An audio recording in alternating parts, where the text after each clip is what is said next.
Hello, everyone. Welcome to the BOC Sciences webinar session. BOC Sciences, located in New York, USA, is a professional chemical provider and the largest supplier of pseudouridine in the world, with the most production capacity. Our annual output of pseudouridine is currently over 500 kilograms. We offer high-quality pseudouridine and derivatives to our global customers. Our featured products include, but not are limited to, pseudouridine, modified pseudouridine, phosphate pseudouridine, phosphoramidite pseudouridine, and isotope-labeled pseudouridine. Please note that our pseudouridine analog, N1-methyl pseudouridine, has been used as the raw material in mRNA synthesis, and we're proud to support RNA-related research and development. In today's webinar session, we'll have Dr. Courtney present his previous and recent works related to RNA modifications in viral replication. He will then proceed to describe the varieties of RNA modifications currently known and utilized by RNA viruses during infection of mammalian cells and how molecular virology techniques can elucidate the roles of these modifications. Dr. Courtney will also discuss the previous and latest discovery in cellular systems used to modify viral RNA before concluding on how RNA modifications and its future investigations can aid in the design of successful therapeutics. All right, and that's it for the introduction. Just keep in mind that. Yeah, so you can all see that okay, yeah? Yep, we can see it well. Excellent. All right. Well, thanks very much to the organizers for giving me the opportunity to present this webinar to you today, and hopefully I can shed some light on RNA modifications and their usefulness in emerging therapeutics. So first off, I just want to say that my lab works on RNA biology and influenza A virus. We're based at Queen's University Belfast, which is in the UK. And with that, I'll just get started. So most of us would be aware of the central dogma of molecular biology. So this is describing the flow of information from DNA to RNA and then on to protein. And this was obviously first coined by Francis Crick back in the 1950s. But we're now well aware, more aware than we were back then, that there are additional levels of regulation at every single one of these steps in the process. So there are DNA modifications, so we know about the field of epigenetics, and we're well aware of M5C methyl marks that are found on genes in the genomic DNA in promoters, and they can result in quashing of gene expression, or actually, if they're in the right place, increasing gene expression. We also have histone acetylation of DNA, again, to make the DNA area accessible to transcription factors or not. And then we also, to a much lesser extent, also find M6A modifications within DNA as well. And then, of course, the main focus of the talk is going to be on RNA modifications. So RNA modifications, which scientists have known about these for a few decades now. We're well aware of RNA modifications in highly structured non-coding RNAs, such as tRNAs, and also ribosomal RNAs. And I really like this Venn diagram right here, which just kind of shows you the whole plethora, the flavors of RNA modifications that exist within cells. So this is within archaea, bacteria, and then within eukaryotes here as well. I hope you can appreciate that there are a lot of unique RNA modifications. Now, a lot of these would be found on tRNAs and to a lesser extent ribosomal RNAs, but not really found on eukaryotic mRNAs. And it's the mRNAs that my lab is predominantly most interested in. I've highlighted here in red all the modifications that we're aware of at the moment that actually have been found on eukaryotic mRNAs.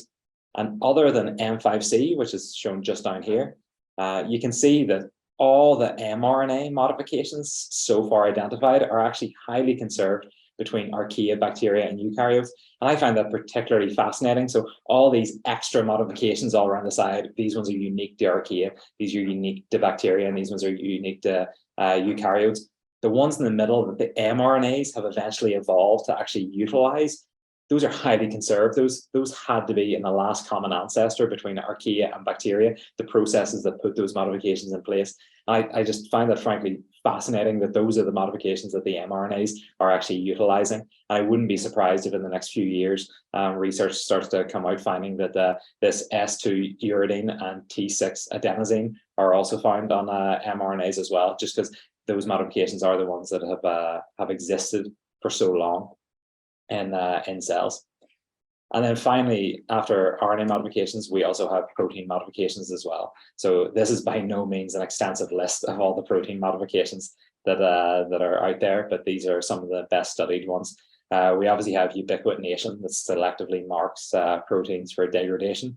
We've got phosphorylation, which can change the activity of a protein. And then the same as DNA and RNA, we also have methylation. So proteins and amino acids can also be methylated as well. It's one of the most simple modifications out there. So these are the three molecular agents that are all regulated due to the addition of a variety of modifications.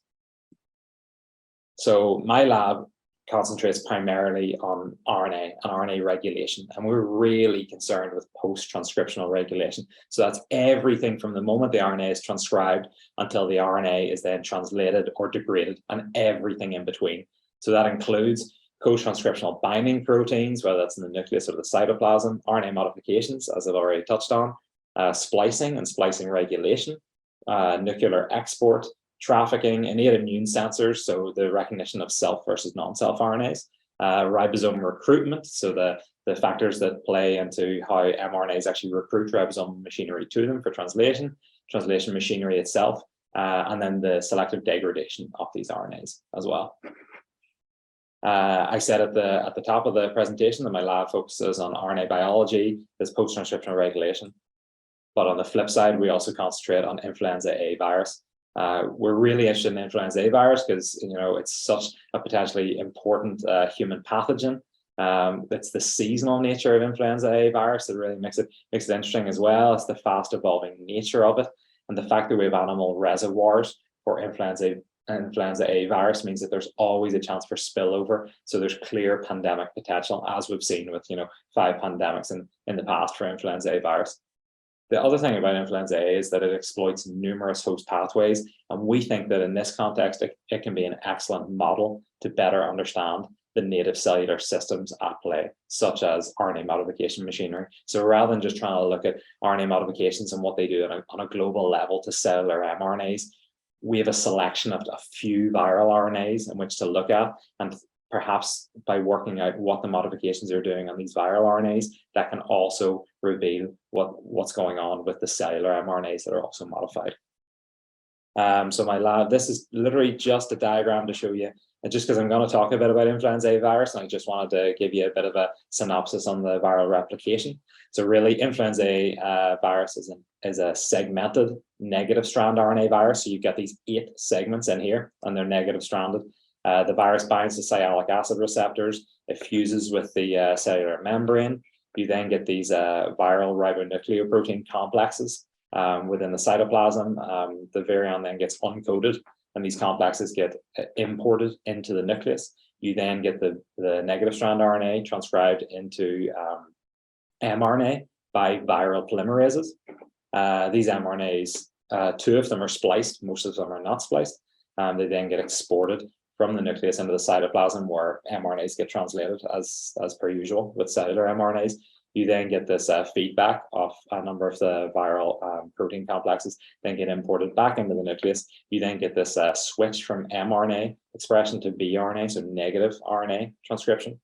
And these negative RNAs are then what get assembled with the viral polymerase and get exported from the nucleus into the cytoplasm and trafficked along Rab11 recycling endosomes to influenza virions, and then they bud off from the cytoplasm. And because we're interested in post-transcriptional regulation, it's really this area in between that we're really concentrated on. So everything to do with as soon as the mRNA is transcribed, all the way to it being exported, translated, and then the vRNA being transcribed and exported and trafficked, and sort of everything in between. That's really what my lab sort of focuses on. So I've sort of broken the talk up into three main sort of tranches. Anyone in my lab that works on RNA modifications, they're really determined to try and answer 3 important questions in regard to influenza A virus. So we want to locate the precise location of these modified residues. So we want to know single nucleotide resolution, exactly which residues are modified and what modification is there. Through mapping these modifications, we would then potentially be able to design these mutant viruses where we introduce silent synonymous mutations so that the RNA, the mRNA still encodes for the same protein, but it doesn't contain these modifications anymore, because a lot of these modifications are added with a consensus motif. So you're able to actually mutate either the exact residue being modified or a motif around it to stop it being modified. And then effectively after that, then we want that virus would then be able to be used as a tool to then allow us to determine what the role of specific modifications is in viral replication. And again, one thing I mentioned just in the last slide, flu is influenza A virus is an 8-segmented RNA virus. So by mutating just one segment, we have the potential to have 7 internal controls because the other 7 mRNAs are not affected in any way. So if we say mess around and mutate NP, for example, here, NP mRNA, so it doesn't contain, we'll just say M6As. Then all of a sudden we can do a single round infection and we can see, is NP protein or RNA levels, are they affected by the lack of M6A? But we potentially have all these internal controls, so like NS1, another viral protein, that we would expect, we can't know for certain, but we would expect would be unaffected by the M6A addition onto NP. So we would have these internal controls to make sure the virus is replicating okay. That's just affecting a single segment. We would then be able to measure protein, qPCR, and we'd also be able to measure by plaque assay just how much virus is coming off these cells. So we'd be able to tell if these mutant viruses are attenuated. And that actually might help us then answer the question of the role of individual modifications in viral replication. And then finally, we're really interested in knowing how these viral RNAs are actually modified. So again, if we take M6A, for example, it's been shown that M6A modifications are added co-transcriptionally. They're found on introns. So this is occurring before splicing. And it's expected that metal-3 is associating with RNA polymerase II, and the M6A modifications are being added co-transcriptionally, as I said. But influenza A uses its own flu polymerase, and it's not, it doesn't use RNA polymerase II for active transcription of the flu RNAs. So it's really fascinating to think, how are these RNAs being modified? How is the modifying enzyme associating with these RNAs? And we speculate that it might be through association with the influenza viral polymerase. And that's one of the things that we hope to answer as well. And the reason that this is so important is that if there's this unique interaction between these modifying enzymes of the cell and viral RNA polymerase, then you could potentially design a small molecule inhibitor to interrupt this interaction that could potentially have no effect on the interaction of the modifying enzyme with cellular RNA polymerase II. It would only affect the modification of viral RNAs, in which case that would be an excellent small molecule inhibitor that could potentially be used as a therapeutic for influenza A virus. So these are the 3 areas that I'm going to sort of focus my talk around then today. So first off, we're talking about identifying and mapping RNA modifications. So first off, we've got these, as I said, we've got all these flavors of RNA modifications, but we need to know what modifications are actually found on the viral RNAs. So this is a bit of work that I did, not on influenza A virus, but looking at retroviruses. And effectively what we did was we had to isolate highly purified viral RNA, and then we digested it up into single nucleotides, and we performed mass spec to determine how many modified nucleotides were in there and what proportion of modified nucleotides versus parental, A, G, C, and U's are actually in there. So what we did was we worked on 2 retroviruses, HIV-1, which a lot of people will be aware of, and then MLV, which is murine leukemia virus, which is a much more simple mouse retrovirus. So we took CEM, so these are immortalized T cells that HIV infects. We took massive cultures of these cells and we infected them with HIV for 72 hours. We then took the conditioned media and we passed it through a 0.45 micron filter.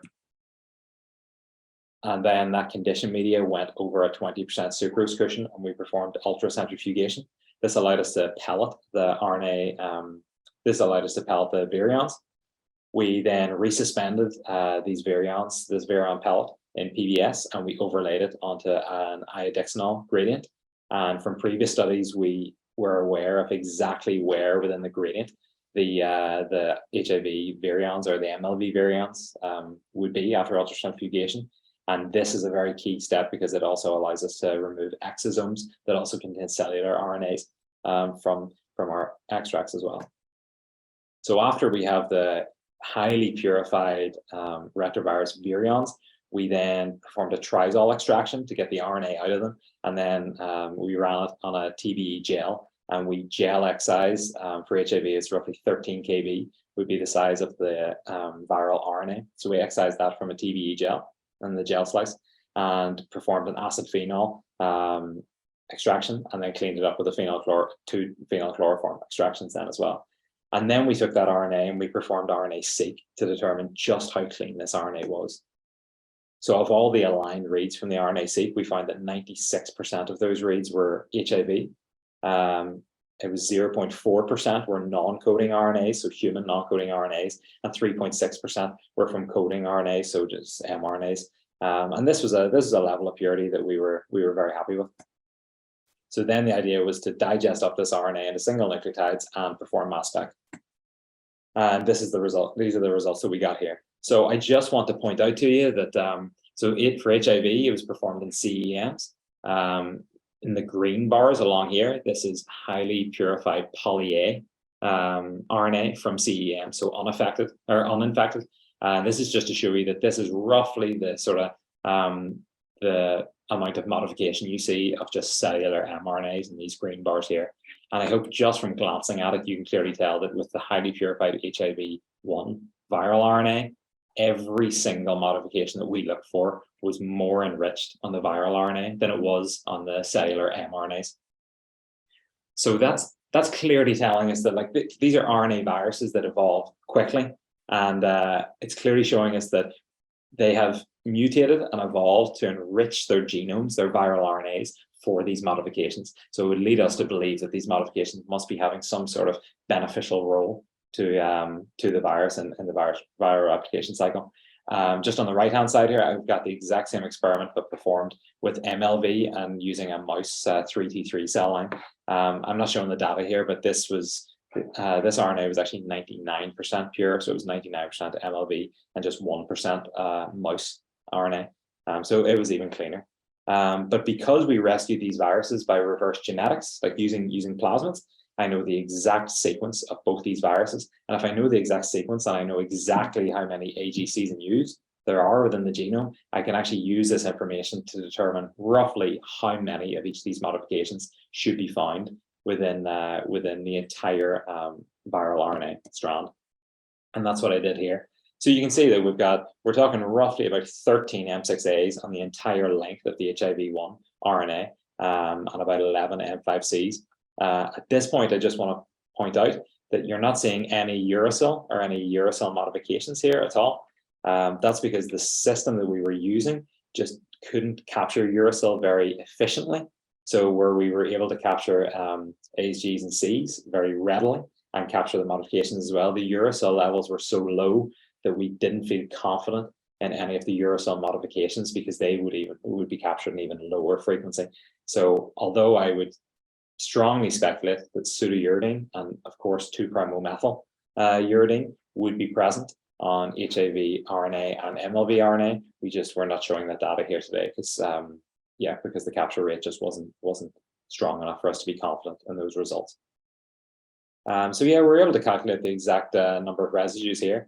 And interestingly, you also see here that one issue before we published this was that we were seeing 3 M7Gs here. And to us, whenever we did the work, we thought M7Gs, they're in the 5' cap, you should be getting 1 M7G.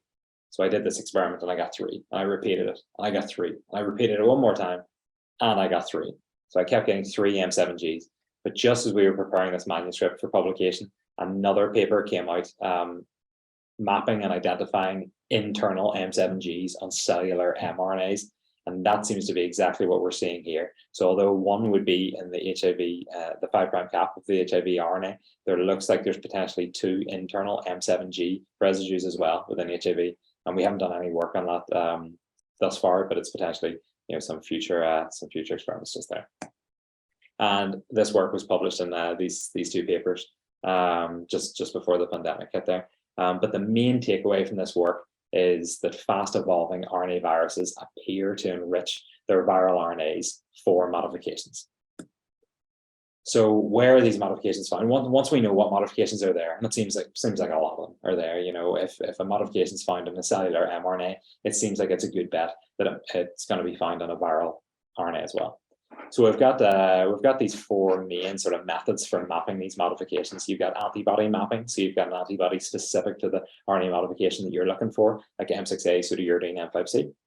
This sort of gives you a footprint of 20 to 100 nucleotides, which is decent. You've also got a protein clip mapping here, which again is more sort of looking for like a reader protein for the modification, and then use antibody and clip and just standard clip, and you sort of get roughly the same footprint, 20 to 100. You've got biochemical mapping, so for every single modification there is a different way to biochemically map that modification, so I'm not really going to get into it, but effectively it's something similar to like chemical labeling of a modification that results in a stop during reverse transcription, and then you can sequence that RNA and effectively see where reverse transcription stalled, and you get that with you get a one nucleotide footprint for that. And then you also have sort of the exciting sort of new kid on the block, the nanopore mapping. So this is really cool because it actually allows you to sequence native RNA. There's no sort of PCR step in there. You put the adapters on the end and you sequence, and then you're able to use different algorithms and different programs and processes to identify whether a modification is present. Now, this is still kind of in its early days, and it sort of seems to be working much better for the identification of M5C on DNA strands, but it's definitely getting there. And there's sort of a number of programs now that if you can sort of process your data 3 different ways and you still keep getting a modification at the exact same site, you can sort of be confident that it's there. And this has been published already by a number of groups using native RNA to identify M6As.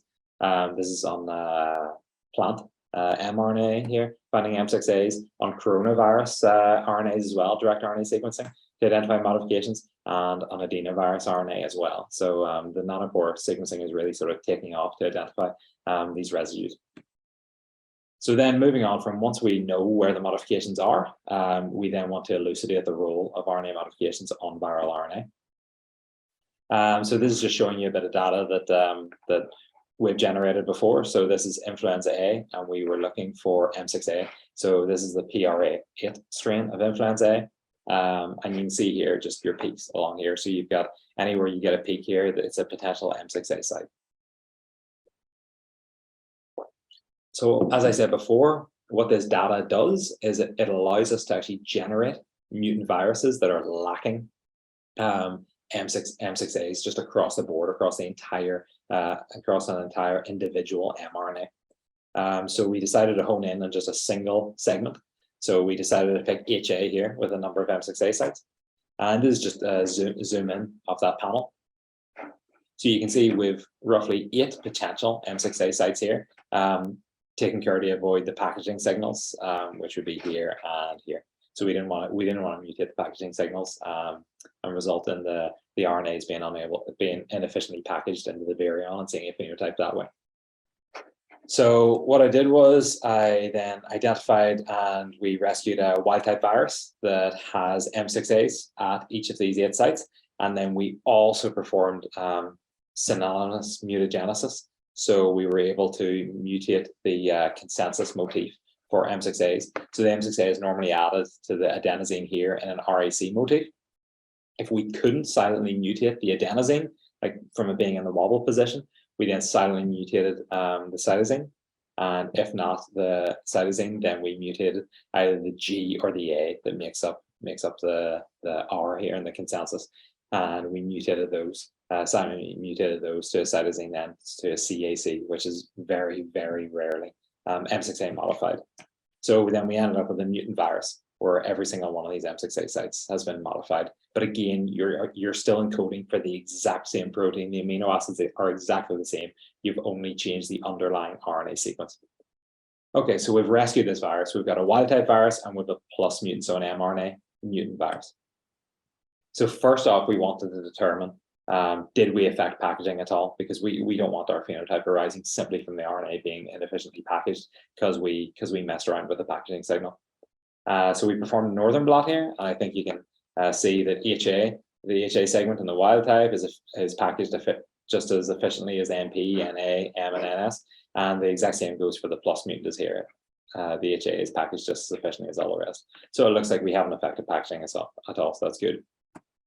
We then wanted to just quickly check if we affected the immune response at all by mutating and removing these M6A sites. Did it actually result in a triggering of the innate immune response?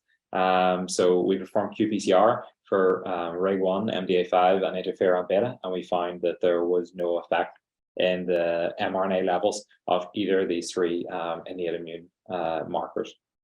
So it looks like any phenotype that might arise from this mutant virus is not down to an induction of the innate immune recognition. So then we proceeded with actually infecting A549, so human lung epithelial cells with these mutant viruses. And this is where we actually started to see the phenotypes, which is exactly what we were hoping for. So the wild type virus, when you infect it at 0 hours, then at 24 hours, you have very minimal levels of viral RNA. But at 48 and 72 hours, then all of a sudden you're getting this large increase in the mRNA levels of HA. Here. But what I hope you can see here is that you get a significant decrease in the amount of HA mRNA being produced by the plus mutant here. So at 48 and 72 hours. And at 72 hours, you've roughly half the amount of HA mRNA than you have in the wild type. And this also translates over into protein as well. So you're getting this reduction in mRNA, but as would be expected, you're also getting this reduction in protein levels as well. So at 48 and 72 hours, you're seeing roughly 30–40% reduction in HA protein levels. But as I said earlier, using the other flu segments as internal controls, we're actually able to see that the NS1 and the M2 protein levels are entirely unaffected. And it's just affecting HA, having these mutations in there, which is really, really cool that you're able to have these internal controls. But what that's telling us is that in cell culture, the virus is actually spreading just as efficiently, even though there seems to be potentially half the amount of hemagglutinin protein actually being produced in these cells. It's still spreading just fine. But then this got us onto another question. So if there's less hemagglutinin in the infected cells, does it actually affect the virion composition in any way? So what we did was we actually performed a neuraminidase assay. So this is just to determine roughly the virion levels, and we're seeing roughly equivalent levels of neuraminidase activity in the supernatant of infected cells. So that tells us that you're probably getting roughly an equivalent number of virions being spat out by the cells, the infected cells. But whenever we performed flow cytometry, we were able to see that there was a lot less HA on the surface of infected cells. As you can see here at 72 hours, again, you're getting roughly 50% less HA on the surface of infected cells. And whenever you purify virions and perform a Western blot, you're actually seeing roughly like a 30–40% decrease in the amount of hemagglutinin that's actually being incorporated into the influenza A virions as well. So they seem to be spreading fine in cell culture, but the virions have less hemagglutinin incorporated into them from what we're seeing. But does this actually affect infectivity? So it's not affecting it in a monolayer in cell culture, but does it actually affect anything in vivo? So that was the next experiment. So we infected mice with either the wild type or the plus mutant virus. And you can see here that we measured body weight, and where with the wild type, you get significant decrease in body weight. So then the mice have to be killed once they hit 80%. The plus mutant, although there was a slight drop, none of these mice actually ended up dying, and they all actually recovered. Whereas you can see here that 60% of the mice that were infected with the wild type virus actually died then. So it seems like the plus mutant seems to be a more attenuated virus. And we can only surmise that this is through reduced infectivity due to the less hemagglutinin being produced by the virus. So what we're hoping to do in the future then is actually try and identify, we're interested in determining exactly how this phenotype occurs. So we know what's happening. We know that we're getting less protein and the RNA levels are lower. So how is the lack of M6A actually affecting these two things? We also want to identify whether M6A or other RNA modifications are actually involved in blocking innate immune recognition of influenza A RNAs. So this would be through in vitro transcription with and without modifications, and then delivering these in vitro transcribed RNAs to the cell and seeing if we can seeing if we trigger an innate immune response. And then could a hypomodified virus be used as a live attenuated vaccine? So like I showed you there with the mouse data in vivo, we seem to have generated a slightly attenuated live flu virus that replicates by just mutating the M6A sites from a single segment. But are we able to actually take like a seasonal influenza A virus that infects humans from like a post-pandemic 2009 virus? Can we actually make that attenuated, and will it actually could it actually act as a live attenuated vaccine? So those are just some of the things that we're interested in looking at in the future. And just following on from that point, I just wanted to touch on a bit of data that was published by another group looking at RNA modifications in viruses as well, because I find it a fascinating study that sort of just touches on the innate immune response recognition that I was just talking about there. So yeah, this was published in 2019 by Ringier et al. And they actually identified 2'-O-methyl modifications in HIV-1 RNA. So they identified a number of RNA modifications just mapped here on HIV-1 RNA. And they were able to find that if you knock out FTSG3, you then get a reduction in methylation at every single one of these sites. Now, you don't see a complete loss of the modification, but that could inherently just come down to the mapping method utilized. It may just not be as efficient mapping. But if you knock, it looks like FTSG3 is indeed the writer of these modifications. But then what they did was they actually took these knockout, so these cells that don't express this writer, so any virus coming off these cells would not have 2'-O-methyl modifications on their viral RNAs, and they produced HIV in these cells, and then they infected other cells, and they found that there was a significant increase in interferon alpha levels and interferon beta levels when they used the 2'-O-methyl null viruses. So this immediately tells us that these 2'-O-methyl modifications must in some way be disguising the HIV RNA from innate immune sensors here, which I think is fascinating and potentially could be true for any RNA viruses. It needs to be looked into further. And this is just another follow-up study where they effectively performed in vitro transcription, and they 2'-O-methyl modified it or not, and they found that this actually they saw the exact same phenotype, that by the presence of 2'-O-methyl modifications actually disguise the RNA from inducing an innate immune response in these cells. There's also a large number of additional virus studies that I obviously can't get into today in this presentation. Looking at hepatitis B virus, influenza A virus, as I was talking about, Zika virus, SARS-CoV-2 as well is modified on its RNA. HIV. This last one here is actually interesting because it's using AC4C. It's looking at AC4C, which is a different RNA modification again, identified on viral RNAs. So then finally, revealing how viral RNAs are actually modified. So I talked about this at the top about, if you're able to identify how the viral RNAs are modified, and if it uses processes slightly differently from cellular RNAs, can you actually interrupt that and potentially intelligently design small molecule inhibitors of these modifications?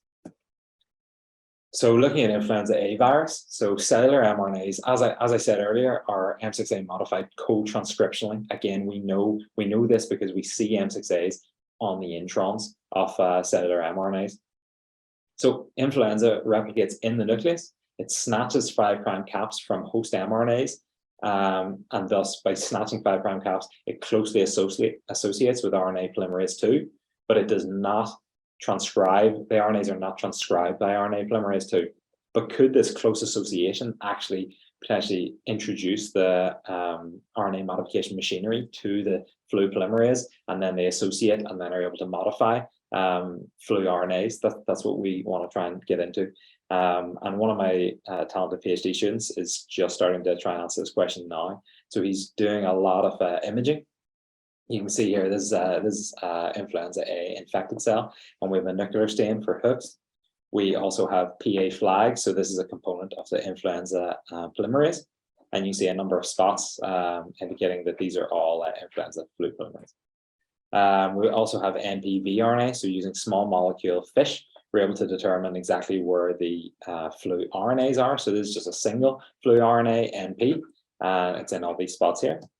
We've also got metal 3, which is an M6A writer, again, in all these spots as well. And then this is a merge of all these components together.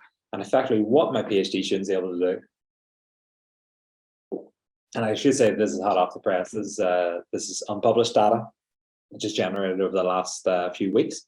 What my PhD student is able to do is he's actually able to count the number of pixels where you get a convergence of PA and NP and metal 3, and actually determine using Pearson correlation coefficient just how correlated these are, or uncorrelated they are, as the case may be. And we are able to count a number of cells and generate data just like this. So we know that flu polymerase associates with vRNA, so we get a strong correlation coefficient of approaching 0.8 here. So this is great, but we know that they associate together as well. Again, this is the flip side. So this is effectively counting counting PA and then vRNA. And again, in a totally different cell, you're able to then see that it is approaching 0.8 as well. So these are strongly correlated, PA and vRNA. But what's interesting is when we look at metal 3, we also see that metal 3 associates very strongly with the vRNA as well. There's a strong correlation between their locations. Less than the PA vRNA, but we would expect that because we think that the metal 3 would most likely be a transient interaction. So we're seeing a bit less than PA vRNA, but there is still a strong correlation. And when you look at metal 3 associating with the flu polymerase, you again see roughly a 0.6 correlation coefficient, indicating that this is a strong positive correlation between these two. And just as a control for the experiment, we also looked at TOP3b, which collaborators and colleagues of ours have identified is a nuclear protein that associates more with DNA, but does not associate with flu polymerase at all. And we can actually use it as a negative control. And we see here that both TOP3b with the vRNA and with the PA, they approach 0.3, which is sort of our cutoff for not a strong correlation at all. So it looks like our sort of workflow is working well. And it looks like metal 3 does indeed associate with the flu polymerase. And we're excited to follow up this data by looking for other RNA modification machinery as well. So as I showed earlier, this would be our schematic. This is the flu mRNA, and then once you've got a modification, you're potentially associating the modifying enzymes, potentially associating with the flu polymerase. And by designing a small molecule inhibitor, we might actually be able to interrupt this association. So then looking at therapeutics. So how would this be therapeutically relevant by knowing about these RNA modifications? So previous work that I performed, we looked at DAA, which is a drug reported to inhibit M6A addition by depleting intracellular SAM levels. So it's a potent inhibitor of influenza replication. As you can see here, this is DAA non-treated and treated cells. And you see that there's a massive reduction, like a 90% reduction in flu replication, flu protein levels. And also in the titer of flu virus coming off these cells, it's over 50%. But it's not just a potent inhibitor for flu replication, it's also been shown to be a potent inhibitor for Ebola virus replication and for respiratory syncytial virus and parainfluenza type 3 virus in vivo. And these concentrations have all been found to be non-toxic in animals. So this looks like a small molecule inhibitor that we're well aware of that blocks levels of the methyl donor for M6A and M5C, can actually have a significant effect on viral replication. So RNA therapeutics utilizing modifications. So there was work performed back in 2005 by Katie Carrico, and she was able to determine that RNAs that were unmodified and delivered into cells overexpressing TLR3, TLR7, or TLR8, the unmodified RNA all resulted in a large increase in the IL-8 levels from these cells. But as soon as you started adding modifications such as M5C, pseudouridine, and M6A, you seriously dampen the amount of IL-8 being produced by these cells. Again, in a separate experiment, the authors were able to measure TNF alpha and IL-12 levels, and again, unmodified RNA seriously increased the amount of the expression of these cytokines. But when the RNA was modified with M5C, pseudouridine, or M6A, you got a serious dampening of that innate immune response recognition. And this is important because now we're well aware that N1-methyl pseudouridine and pseudouridine, which are modified nucleosides that are actually incorporated into the COVID-19 mRNA vaccines, they're there to suppress the innate immune recognition of foreign RNA. And it was from this work, from this research, that we became aware of that. And it's thanks to these modifications that the mRNA is actually able to be translated, and we're able to get enough spike produced in our cells after vaccination to induce a strong enough adaptive immune response to protect all of us from COVID-19. And this could potentially be incorporated into other mRNA, and will be incorporated into other mRNA vaccines in the future.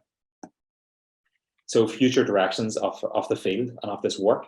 So for mRNA vaccines and mRNA-based cancer therapeutics, so first off, we need to nail down the rules for individual modifications, just in my opinion.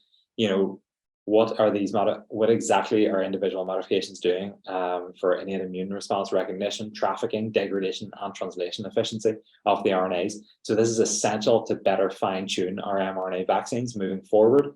This would help reduce costs, reduce side effects, but it will also increase the doses and the output of mRNA vaccines that we're getting. We can also, can the specific modification of viral RNA be blocked without affecting host transcripts? So as I was talking about, these small molecule inhibitors that actually interrupt that potential association between viral polymerases and the modification machinery. AAV-based therapeutics may also be altered to exploit the addition of RNA modifications as well. For instance, if you're delivering a gene to a cell, but you know by introducing an M6A motif within the RNA that is silent mutations that would introduce M6A modifications to the RNA, and that can increase protein translation. You might be doing that as well. So that's one area for AAV-based therapeutics. And we should investigate if broad spectrum RNA modification inhibitors, such as DAA, that I mentioned 2 slides earlier, can be designed and exploited for cancer therapeutics as well. So just concluding remarks, there's a wide array of RNA modifications that are prevalent on cellular mRNAs, and I would speculate that if they were detrimental to viral replication, we would assume that these would be rapidly lost through evolution. But in fact, they seem to be evolutionarily conserved and actually selected for in viral RNAs. Some RNA modifications have been found to block innate immune sensors, and that's how we get our mRNA vaccines, obviously, that work so efficiently. And I believe the lessons from viral manipulation of RNA modifications can help inform our utilization of these modifications in novel RNA therapeutics. And just by better understanding the cellular factors hijacked by influenza during replication, we can hope to design efficient and potent antivirals targeting these processes, as long as they are not essential to the cell, which is one of the main aims of my lab. And with that, I just want to acknowledge everyone that worked on all this data that I've presented here today. So my colleagues during my postdoc at Duke University, and from the Cullen lab, Nick Eaton's lab, and Chris Holly's lab, and also my lab here at Queen's University in Belfast, Jack, Hannah, Stefano, and Rebecca. And of course, I just want to acknowledge my funding bodies, so the Marie Curie Actions that help pay for my postdoctoral fellowship in the US and in France, the NIH that funded some of this work, and the ERC for providing a starting grant for me to start my lab and be able to carry on with some of these questions. Yeah, and with that, I'm happy to take any questions from any listeners out there.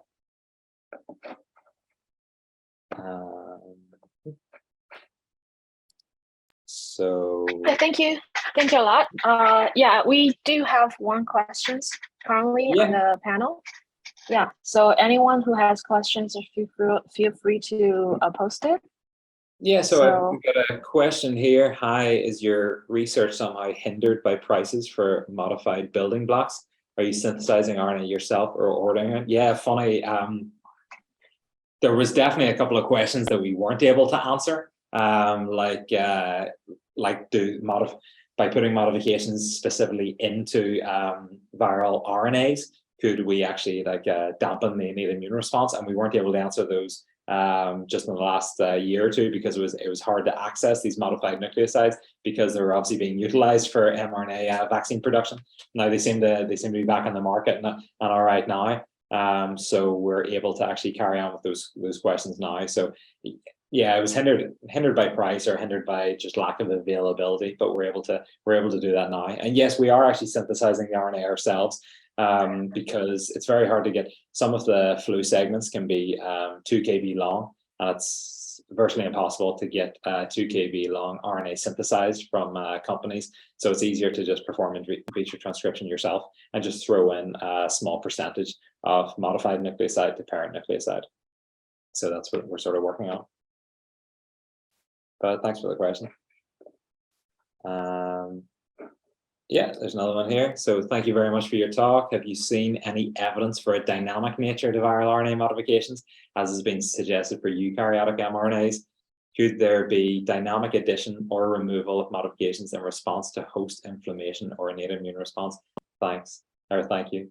Yeah, that's an excellent question. So this is definitely something the field is grappling with at the minute. So the dynamic nature of these RNA modifications, I still find it really hard to think about the fact that these modifications are dynamic, because it makes sense on DNA that is so long-lived. It's there for the entire lifespan of the cell, but RNAs are so easily and quickly degraded that why would an RNA modification be placed on an RNA and then dynamic have it be erased from the RNA, when you can simply just, if you don't want that RNA modification there, you can simply degrade the RNA anyway. But there is more and more evidence that some of these modifications in particular are dynamic.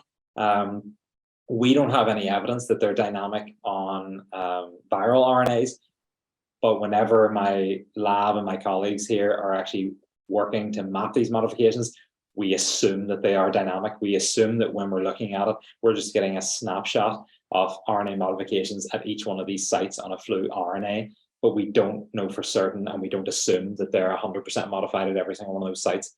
In fact, no matter what mapping methods we use, there are some sites that always just look stronger than other sites, whether that be nanopore sequencing, or we're using DART-seq at the minute, or antibody mapping. You know, there are places where you get larger peaks and smaller peaks, and I don't know if that's to do with dynamism, or what the occupancy level is of the modification at that exact site, or it's simply to do with the nature of the protocol itself, and whether structurally within the RNA some areas are more accessible to an antibody binding and mapping than others. But it's an excellent question, and it's definitely something at the forefront of my mind as we continue with our mapping studies. So thanks for that question, Jonathan.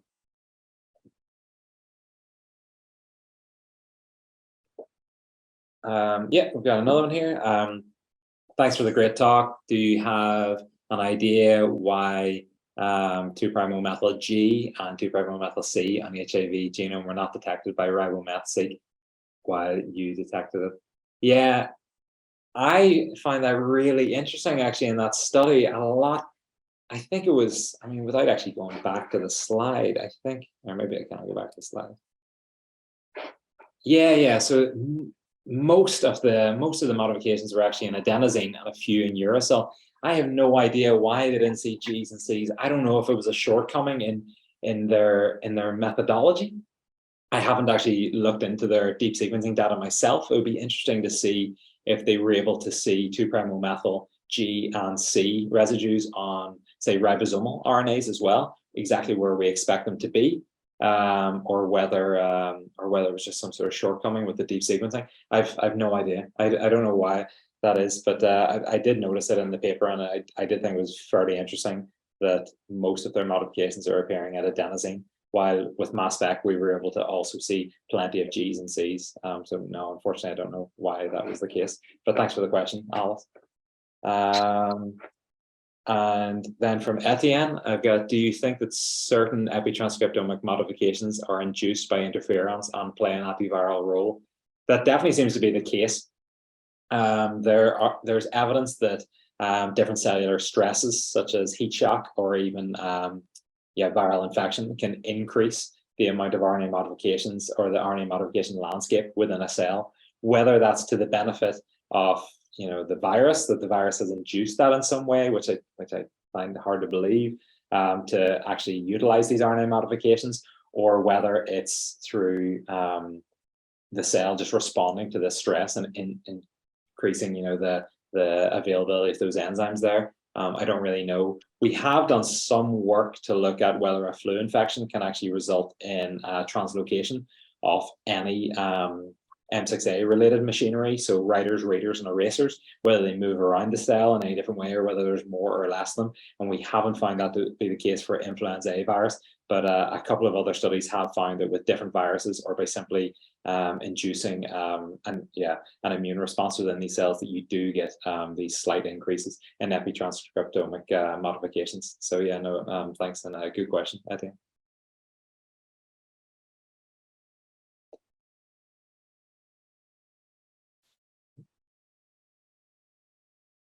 Okay, I think that's all the questions from the audience. Yeah, well, then no, it was a good set of questions. Thanks very much for that engagement. Yeah, well, let's wrap up for today's session, and we really appreciate everyone's time and attendance, and most importantly, we appreciate Dr. Courtney's participation today. Please know that BOC Sciences regularly invites speakers of the field to share their most recent findings in our webinar session. Please keep an eye on our official website announcement. Also, the recording of today's webinar will be uploaded to our official website within 4 to 8 business hours. You can come back and check it out if you're still interested. And yeah, that's all for today. And thank you one more time for your attendance, and stay safe. And we look forward to seeing you all soon. Bye-bye. Thanks. Bye. Bye. Thank you.